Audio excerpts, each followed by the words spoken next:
take it anymore.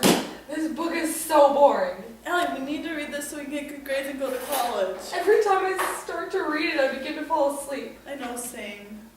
Let's take a break. Okay. Just a small one, but then after we have to get back to work, okay? Yes.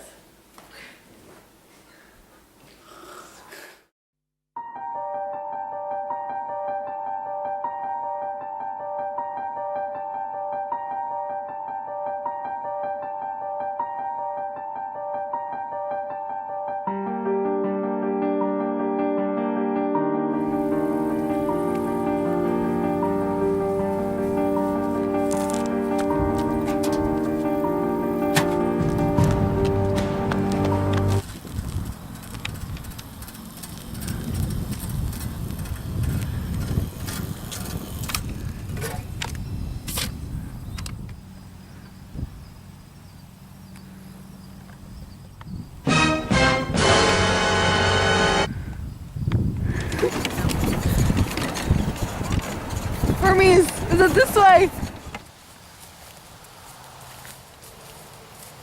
Hello, are you Alberto? Didn't your mother ever tell you not to meet strange men in the woods? Just kidding. We're learning about philosophy. You scared me. What are we going to talk about? I talk about my favorite philosophical questions and philosophies. What are philosophical questions? Oh, Allie, so naive. Philosophical questions are questions that concern everyone, no matter who they are or where they are at in the world. Even George Clooney? Yes, even him. He could be like everybody else in the world, stuck in the rabbit hairs. What is this rabbit you speak of? Okay, let's start here. Philosophical questions are truly important questions that, such as, how is the world created? And they're nearly impossible to answer, but they're important to ask. How was the world created? Most philosophical questions cannot be answered, but it's up to the individual to ask them and then study them and formulate ideas to find the right answer. Does George Clooney ask those questions? Maybe, maybe not. Most people don't ask them. Just think of it like this. We are part of the deception of a magic trick where a magician pulls a rabbit out of its hat.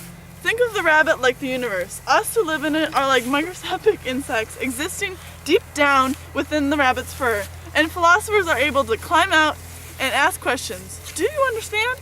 It all makes sense now. This reminds me of this summer when I was reading Unbroken by Laura Hillenbrand. The whole time before I read it, I was concerned about unimportant things. This book really made me have a new perspective on life and challenge myself to make a meaning of myself in this world. Very good. You may know more about philosophy than you think. People would ask me questions and I would pretend to know the answers. But in Socrates' words, wise is she who knows she doesn't know. So it's not dumb to ask a lot of questions? No, that's what philosophy's all about. Wow, this philosophy thing is fun. In class this past year, I wouldn't ask questions because I was afraid to be judged by my peers for asking stupid questions. There's no such thing as stupid question. I know that now. There's nothing that bugs me more than when people pretend they know everything. Socrates agreed with that completely. He believed when we didn't ask questions, we abandoned progress. Another one of Socrates' thoughts was on natural modesty, whether it is natural trait or if it's socially induced. What is modesty? Modesty is freedom from vanity and boastfulness. Now tell me, why do you think people act modest? I think people act modest so they don't seem cocky or annoying to others. When I was playing basketball this summer, I had a good game, I always made sure to be modest about it so people wouldn't think I was a jerk for rubbing it in their faces. That is exactly what Socrates was trying to get at when he thought modesty was socially induced. If we didn't have these social guidelines, I'm sure many people would have no problem bragging about themselves, although some people who don't care what others think have no problem doing so. He also asked the question, is there such thing as natural if society decides what is normal? I've never thought about it that way. Socrates really is a different way of looking at things. I like it. Yes, he did.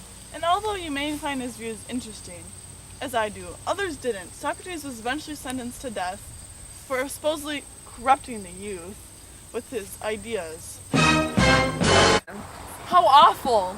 Yes, it really was.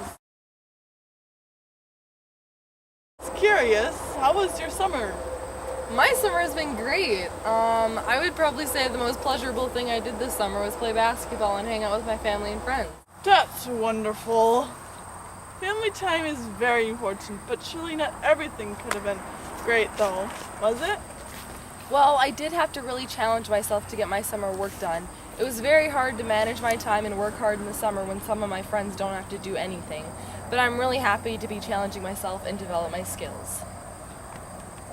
Very good. Those are some good skills to have. It's getting late now. You better get going home before your mother starts worrying. Will I ever see you again? Of course, there's so much more to learn. Wait for a message in your mailbox. Oh, wow!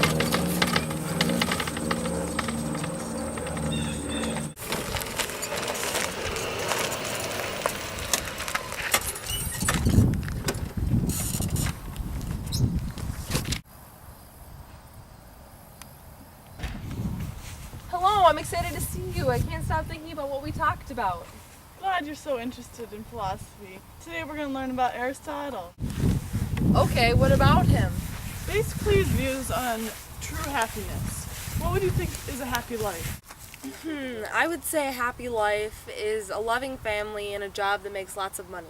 Aristotle thought man can achieve happiness only by using his abilities and capabilities. Aristotle also believes that there are three forms of happiness. The form of happiness I want us to focus on today is a life of pleasure and enjoyment. That is something you didn't include in your views of happiness. Something implied through my family.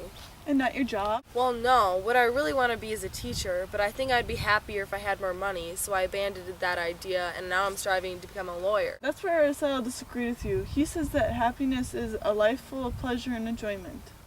But I'm enjoying my family. Isn't that enough if I just push myself through a bad day of work and go home and enjoy myself there? I really disagree with that. He rejects all forms of imbalance. This reminds me of when I was doing an interview this summer on a woman's career as a cosmetologist. Her mother was pressuring her to go to college because she believed her profession wasn't wise because it wouldn't make her a lot of money and it wouldn't make her happy. She obeyed her mom and went to college like what she pushed for, and after a year she decided to go back to college with cosmetology school. No matter how much money she would make, she didn't care because that's what she was truly passionate about. That is a very good example. Yeah, maybe I should rethink my career and think of something that I really love. Well, I must be going now. Have a good evening. Okay, bye, Alberto.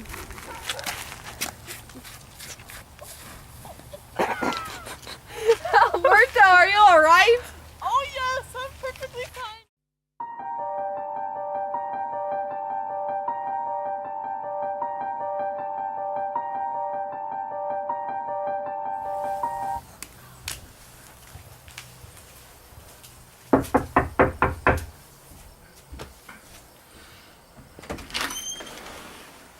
Excuse me, do you have time to spare for Jesus Christ? No! Just kidding. We're learning about philosophy. Who are you? Alberto. Come in, are you here to help me make fun of people anonymously on social media? No, Maddie, that's just plain evil. I'm here to teach you about philosophy, and it looks like we should start with good and evil because that's obviously something you've been struggling with. I know, I just struggle between good and evil. Why did God create it if He creates so many problems? What you just said reminds me a lot of what St. Augustine once struggled with. He couldn't stop thinking of where evil came from, and because of his curiosity, he asked questions just like any other good philosopher should do. He dabbled into the views of Christianity along with ideals from Plato and came up with his view of good and evil. Augustine once said, "The good will is God's work, the evil will is the falling away from God's work." So me avoiding my ALP assignment to watch Netflix, is that falling away from God's work? That's a good example, but I don't think those are pressing issues in Augustine's time.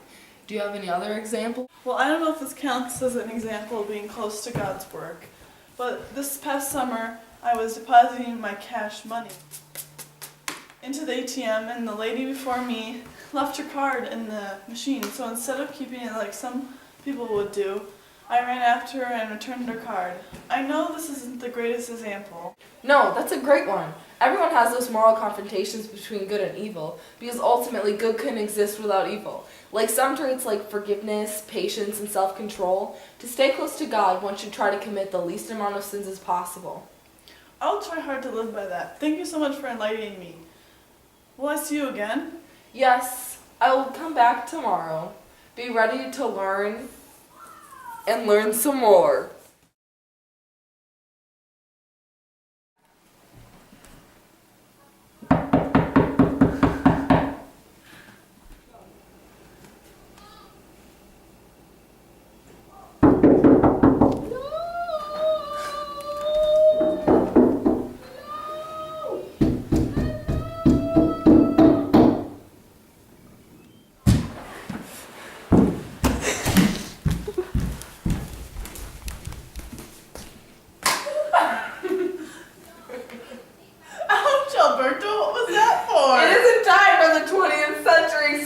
in the reverse. What does that mean? In the Renaissance period, there was an explosion of great wealth of wisdom in the world. But there was great voyages, and today is the opposite of that. To communicate to other philosophers, all you need to do is pick up this so-called cell phone. That's so fantastic that you can communicate that easily.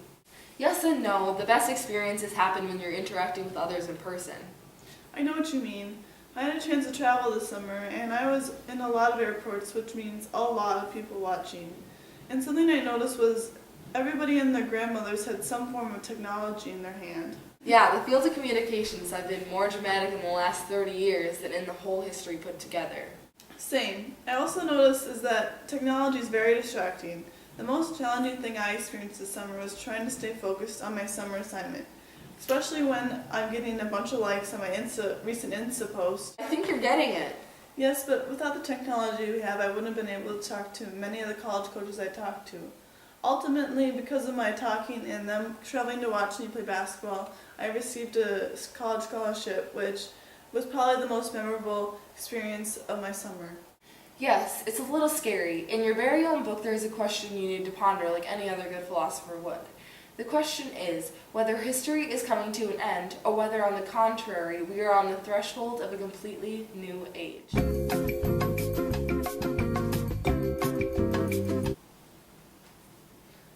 Wow, I had the strangest dream. Me too. A strange man taught me philosophies. I don't know how I was ever bored with this book. It's so interesting. Same thing happened in my dream. He taught us about all his favorite philosophies. My favorite by far was when he told me about true happiness. It really put a perspective on my life. I may have to rethink a couple things. My favorite was on good and evil. It showed me that doing good is God's work, and if you do bad, you're falling away from God. I now see that if I want to keep the bond between me and God strong, I must try to do as much as good as I can. Wow, I never thought of it like that. I would hate to stray from God by committing evil. I guess when I stole $5 from my brother this summer, I strayed from God a bit. This philosophy really makes me want to do good. Yeah, all this philosophy makes me appreciate life as a whole. Yeah, I agree. I need to get reading this book. It's so good. I love learning about philosophy. Alberto would be so proud of us. He would be, if he existed. No, you don't.